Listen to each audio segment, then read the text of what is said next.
Welcome to League of Legends Runes Reforged, where we'll be going down inspiration, outwit mere mortals. So firstly, we'll be starting with the rune path from the Keystone. Then we'll be moving down towards the runes, then we'll look at the secondary buffs. Keep in mind, inspiration has some interesting secondary buffs, so watch further ahead and enjoy.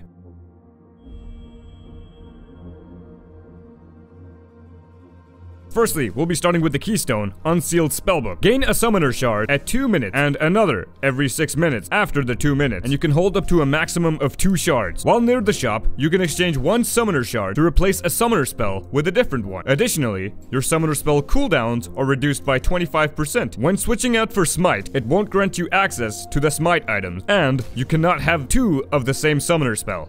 Next, Glacial Augment. Basic attacking a champion slows them for 2 seconds. The slow increases in strength over its duration. For range champions, the attacks slow you up to 20% to 40%. For melee champions, the attacks slow you up to 40% to 50%. Slowing a champion with active items shoots a freeze ray through them, freezing the nearby ground for 5 seconds, slowing all units inside by 50%. Kleptomancy. After using an ability, your next attack will grant bonus gold if used on a champion. There's a chance you'll also gain a consumable. The type of consumables that you can gain are from this list. You can have a pause and a read of this. Now let's move over down to the runes. Hex Flash. While Flash is on cooldown, it is replaced by Hex Flash. Channel for 2 seconds to blink to a new location. This has a 20-second cooldown and goes on a 10-second cooldown when you enter champion combat. Biscuit Delivery. Gain a total biscuit of Everlasting Will every 3 minutes until 12 minutes, meaning you'll be getting 4 biscuits. Biscuits restore 15% of your missing health and mana. Consuming any biscuits increases your mana cap by 40 mana permanently. Champions without mana restore 20% missing health instead. Perfect timing. Start the game with a commencing stopwatch that transforms into a stopwatch after 6 minutes. Stopwatch has 1 time use and reduces the cooldown of Zhonya's Hourglass, Guardian Angel, or Gargoyle Stoneplate by 15%, only when taking this rune. Magical Footwear. You get free slightly magical boots at 10 minutes, but you cannot buy boots before then. For each takedown, you acquire the boots 30 seconds sooner. Slightly magical boots give you an additional plus 10 movement speed, and upgrades for 50 gold less. Futures Market. You can enter debt to buy items. The amount you can borrow increase over time.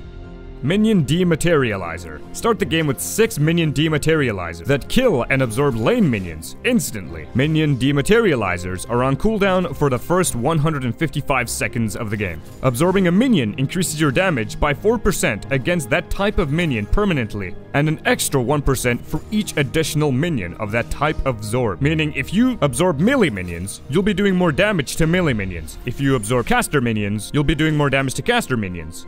And that's how it just goes along with other minions too.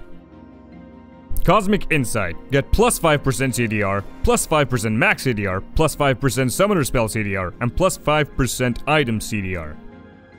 Approach Velocity. Gain 10% movement speed towards nearby allied champion that are movement impaired, or enemy champions that you impair. This has a range of 1000.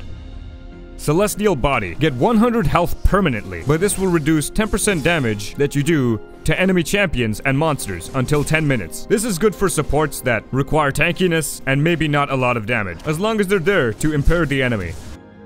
Now we're gonna move over to the secondary path. When taking inspiration as your primary, the secondaries have more buffs, and they're more optional as it has their own buffs that are dedicated to their primaries. So when selecting all of these rune paths, you do get 20% potion and elixir duration, and that's for every single rune path.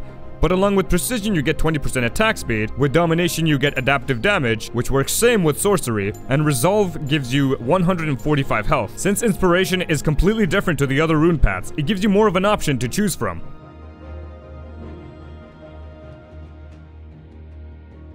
So we'll be going over the Keystones when it comes over to gameplay. Unsealed Spellbook is really good for changing your summoner spells within the game so that you confuse your enemy. Even though that your summoner spell is told in chat, even towards the enemies, it's just to keep the game fair. But changing summoner spells is really good for game changing. Early game, most people likely take Ignite for when they want to shut down their enemies very early. Later on in the game, when it comes to very late game, when everyone else is level 18, Ignite is not used that much, but it still is used for the true damage. Instead, a lot of people can just change to Exhaust. Exhaust weakens enemy champions, and it's just a nice way to work around the late game compared to the early game. This also helps you switch situationally. Whenever you need Cleanse from enemy champions that have a lot of CC, or if you need to switch a summoner spell that you didn't take, there are many ways that you can use Unsealed Spellbook, but keep in mind, you cannot get jungle items when you switch this to Smite. Moving over to Glacial Augment, this is really good for mages that need slows, and it's really good for when having active items. When going a mage with an active item, you can slow them with your auto attacks generally, but then you can use an active item that damages, for example, Proto Belt, Hextech GLP, Hextech Gunblade. There's quite a few out there, but when using the actives, Glacial Augment will change that and turn it into a freeze, and that freezing ray slows the enemy massively, and this really helps for when you're helping to set up a gank or when you're helping to set up to kill an enemy. It's really good for gap closing, for slowing the enemies, then to gap close, then to eliminate them once and for all. And finally, we shall talk about Kleptomancy. Since the preseason has hit, this has been used a lot for supports and people that require sustainability. Support champions can benefit off this, as they get free consumables and items after using an ability, then attacking the enemy, granting you more gold, more consumables, and the consumables can be really good from time to time, depending on what kind of consumables you get. You can get control wards. Sometimes Kleptomancy is the reason you won't have to even go a Sightstone. You could get elixirs of skill, damage, mana, and the skill elixir levels you up entirely and keeps you ahead as a support or any other champion you play.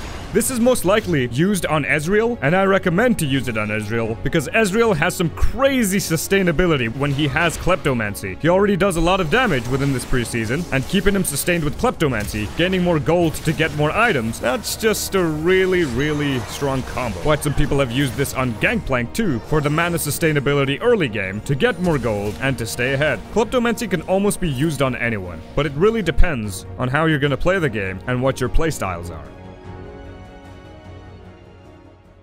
Thanks for tuning in within this Runes Reforged inspiration video. If you guys want to see more, here's a bunch of other rune paths that you guys can discover. Check the description below to check out the guy who actually helped me with this, and thanks to all my friends that contributed within helping me within the replays and everything else. Stay tuned for more. Thanks for watching.